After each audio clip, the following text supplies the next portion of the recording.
ಯಾಕ್ರೋ ಎಲ್ರು ಒಟ್ಟಿಗೆ ಪೋಸ್ಟ್ ಅನ್ಸೋಣ? ಬೇಡ ಸತ್ಯ, ನಾವು ಮಾತಾಡ್ತಾ ಸುಮ್ಮನೆ ಟೈಮ್ ವೇಸ್ಟ್ ಮಾಡ್ತೀವಿ. ನೀವು ಇಲ್ಲೇ ಅಂಟ್ಕೊಳ್ಳಿ, ನಾವು ಪಕ್ಕದ ರೋಡ್ ಐತಿ. ಏನ? ಏನಿಲ್ಲ, ನೀವಿಬ್ರು ಇಲ್ಲೇ ಪೋಸ್ಟ್ ಅಂಟಿಸಿ, ನಾವು ಪಕ್ಕದ ರೋಡಲ್ಲಿ ಅಂಟಿಸ್ತೀವಿ ಅಂತಿದ್ದಾನೆ. ಸರಿ ಸರಿ ಅಣ್ಣ, ಎಷ್ಟಾಯ್ತು? ಅಮೂಲ್ ಬೇಬಿ ಬಾ.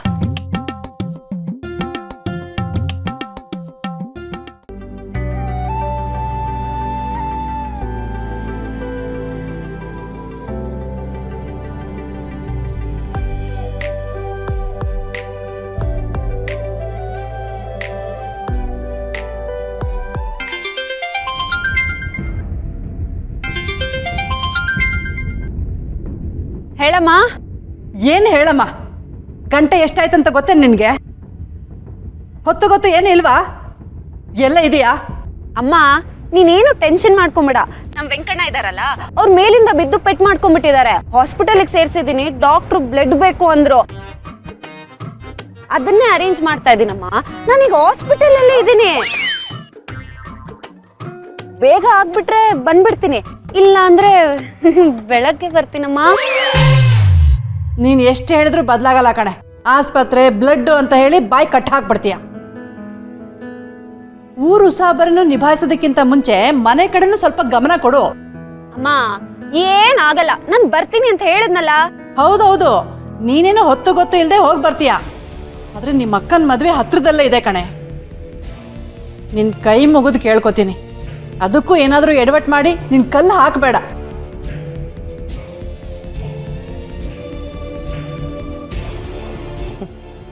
ಅಂದ್ರೆ ನಾನು ಇಷ್ಟೊತ್ತಾದ್ರೂ ಯಾಕೆ ಮನೆಗೆ ಬಂದಿಲ್ಲ ಅನ್ನೋ ಭಯಕ್ಕಿಂತ ಅಕ್ಕನ ಮದುವೆಗೆ ಎಲ್ಲಿ ತೊಂದರೆ ಆಗ್ಬಿಡುತ್ತೆ ಅನ್ನೋ ಭಯನೇ ಜಾಸ್ತಿ ಅಲ್ವಾ ನಿಂಗೆ? ಓಯ್ ಕೇಡಿ ಬೇಬಿ, ಹಾಸ್ಪಿಟಲ್ ಅಲ್ಲಿ ಇದ್ದೀನಿ ಅಂತ ಫೋನಲ್ಲಿ ಚೆನ್ನಾಗಿ ರೀಲ್ ಬಿಟ್ಟೆ. ಫೋನ್ ಇಟ್ಟ ಮೇಲೆ ಏನಾಯ್ತು? ಫುಲ್ ಡಲ್ ಆಗ್ಬಿಟ್ಟೆ.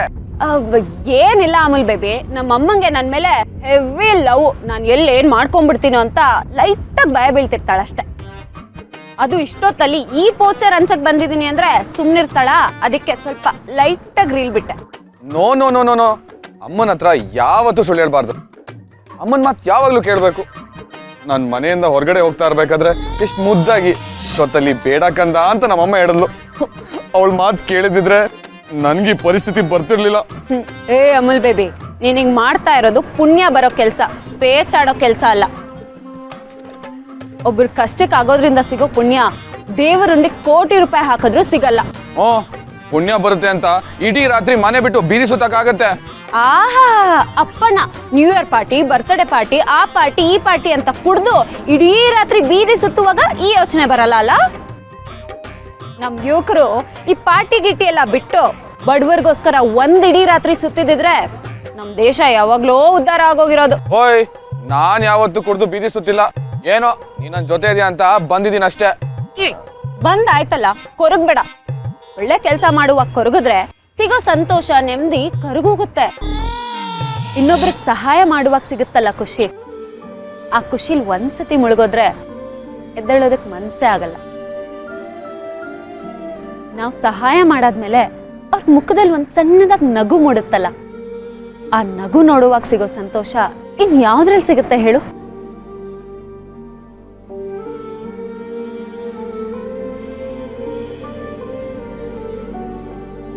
ಸರಿ ಸರಿ ಬಾ.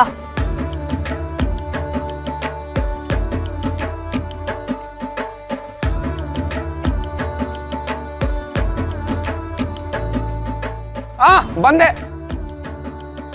ಸತ್ಯ, ಇನ್ನು ಎಲ್ಲಿ ಹೋಗ್ಬೇಕು ಸತ್ಯ? ಇರು. ಹಾ, ಈ ಜಾಗ ಸೂಪರ್ ಆಗಿದೆ. ಪೋಸ್ಟ್ ಅನ್ಸೋದಕ್ಕೆ ಇಲ್ಲಿಂದಾನೇ ಶುರು ಮಾಡೋಣ.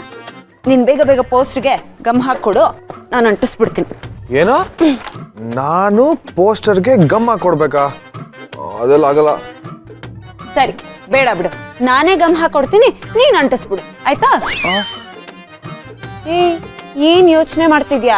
ಹೀಗೆ ಯೋಚನೆ ಮಾಡ್ಕೊಂಡು ನಿಂತ್ರೆ ಲೇಟ್ ಆಗುತ್ತೆ, ಆಮೇಲೆ ದೆವ್ಗಳು ಬರಕ್ ಶುರು ಆಗತ್ತೆ. ದೆವ್ವ ಬರುತ್ತಾ?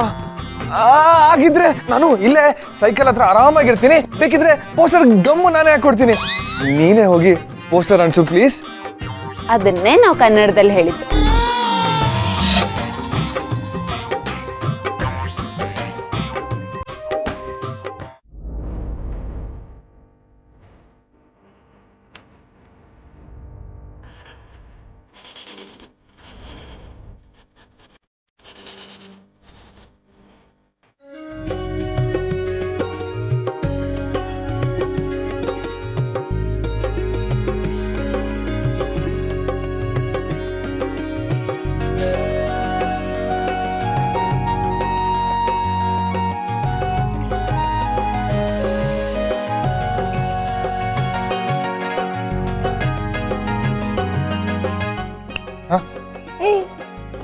ನೋಡ್ತಿದ್ಯಾ? ಅದ್ರಲ್ಲೇ ನಿನ್ ಹೆಸರಿದ್ಯಾ ಕಾಣೆ ಆಗಿದ್ದಾರೆ ಅಂತ? ಆ ಥರ ಏನಿಲ್ಲ ಸತ್ಯ. ಸತ್ಯ, ಈ ಪೋಸ್ಟರ್ ಅನ್ಸಕ್ಕೆ ಆ ತಾತನ್ಗೆ ಎಷ್ಟು ಕೊಡ್ತಾರೆ ಅಂತ ಹೇಳಿದ್ರು? 500 ರೂಪಾಯಿ. ವಾಟ್? 500 ರೂಪೀಸಾ? ಅಷ್ಟೇ ದುಡ್ಡಿಗೆ ಇಷ್ಟೊಂದು ಶ್ರಮ ಹಾಕ್ಬೇಕಾ? ತಾತ ಮೇಲಿಂದ ಕೆಳಗ್ ಬಿದ್ದು ಬರೀ ಪೆಟ್ಟಾಯ್ತು. ಆದ್ರೆ ಗ್ರಹಚಾರ ಕೆಟ್ಟಿದ್ರೆ ಒಂದೇ ಸಲ ಸಾಯ್ಲೂಬೋದಿತ್ತು. ಆದ್ರೆ ಬಡತನದಲ್ಲಿ ಬಿದ್ರೆ ಪ್ರತಿ ದಿನಾನೂ ಸಾಯ್ಬೇಕು.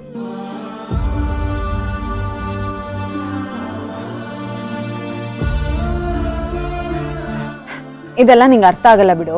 ಬಾ ಪೋಸ್ಟರ್ ಅನ್ಸೋಣ. ಸತ್ಯ, ಆದ್ರೂ ಈ ಪೋಸ್ಟರ್ ಅನ್ಸಕ್ಕೆ ಅವ್ರಿಗೆ ಇನ್ನೂ ಜಾಸ್ತಿ ಸಿಗ್ತಿದ್ಯೋ ಏನೋ. ಹೌದೌದು, ನೀನೇ ಅವ್ರಿಗೆ ದುಡ್ಡು ಕೊಟ್ಟಿದ್ಯಾ ಅನ್ನೋ ಹಾಗೆ ಮಾತಾಡ್ತಿದ್ಯಾ. ಕೊಟ್ಟೋರು ಯಾರೇ ಆಗಿರ್ಲಿ ತಿಳ್ಕೊಳಕ್ ಕೇಳ್ತಾ ಇದೀನಿ ಅಷ್ಟೇ. ಅಮೂಲ್ ಬೇಬಿ, ಜಾಸ್ತಿ ದುಡ್ಡು ಸಿಕ್ತಿದ್ರು ಅವ್ರು ಯಾಕೆ ನಮ್ಮ ಹತ್ರ ಸುಳ್ಳು ಹೇಳ್ತಾರೆ? ನಾವೇನು ಅವ್ರು ದುಡ್ಡು ಕಿತ್ಕೊಂತೀವಿ ಅನ್ನೋ ಭಯನ? ಇವ್ರಿಗೆ ಒಂದಿನಕ್ಕೆ ಎಲ್ಲಾ ಕಳೆದು ಕೈಗೆ ಸಿಗೋದು 500 ರೂಪಾಯಿ ಅಷ್ಟೇ. ಈ ಎಲ್ಲ ಕಳ್ದು ಅಂದ್ರೆ ಈ ESI PF ಅದೆಲ್ಲ ಏನೂ ಇಲ್ಲ. ನೀವು ಮೇಲಿನವ್ರಲ್ವಾ, ಅದಕ್ಕೆ ಕೆಳಗಿನವ್ರ ಲೆಕ್ಕಾಚಾರ ನಿಮ್ಗೆ ಅರ್ಥ ಆಗಲ್ಲ. ವೇಟ್, ಕೆಳಗಿನ ಲೆವೆಲ್ ಲೆಕ್ಕಾಚಾರ ಅಂದ್ರೆ? ನೋಡ ಅಮೂಲ್ ಬೇಬಿ, ಈ ಕಂಪ್ನಿಯವ್ರು ಎಷ್ಟು ಕೊಡ್ತಾರೋ ಏನೋ ನನಗೆ ಗೊತ್ತಿಲ್ಲ. ಆದ್ರೆ ಅದು ಯಾವುದೋ ಕಂಪ್ನಿಯಿಂದ ಇವ್ರ ಕೈಗೆ ದುಡ್ಡು ಬರೋಷ್ಟರಲ್ಲಿ ಅದೆಷ್ಟು ಜನ ಕಮಿಷನ್ ಏಜೆಂಟ್ಗಳು ಮಧ್ಯವರ್ತಿಗಳು ದುಡ್ಡು ತಿಂತಾರೋ ಆ ದೇವ್ರೇ ಬಲ್ಲ. ಕಷ್ಟಪಡೋರು ಇವರು, ಆದ್ರೆ ದುಡ್ಡು ಹೊಡಿಯೋರು ಆ ಮಧ್ಯವರ್ತಿಗಳು. ಅವರೆಲ್ಲ ತಿಂದು ಇವ್ರಿಗೆ ಉಳಿಯೋದು 500 ರೂಪಾಯಿ ಅಷ್ಟೆ. ಹಾಗಿದ್ರೆ ಇದು ಕಂಪನಿಗೂ ಲಾಸ್ ಅಲ್ವಾ? ಕಂಪ್ನಿಯವ್ರಿಗೂ ಲಾಸು, ಕಷ್ಟಪಡೋರ್ಗೂ ಲಾಸು. ಇಂಥ ಸಣ್ಣವ್ರ ಸಂಕಟಗಳು ಅಂತ ದೊಡ್ಡ ಕಂಪ್ನಿಯವ್ರ ಕಣ್ಣಿಗೆ ಬೀಳಲ್ಲ ಬಿಡು.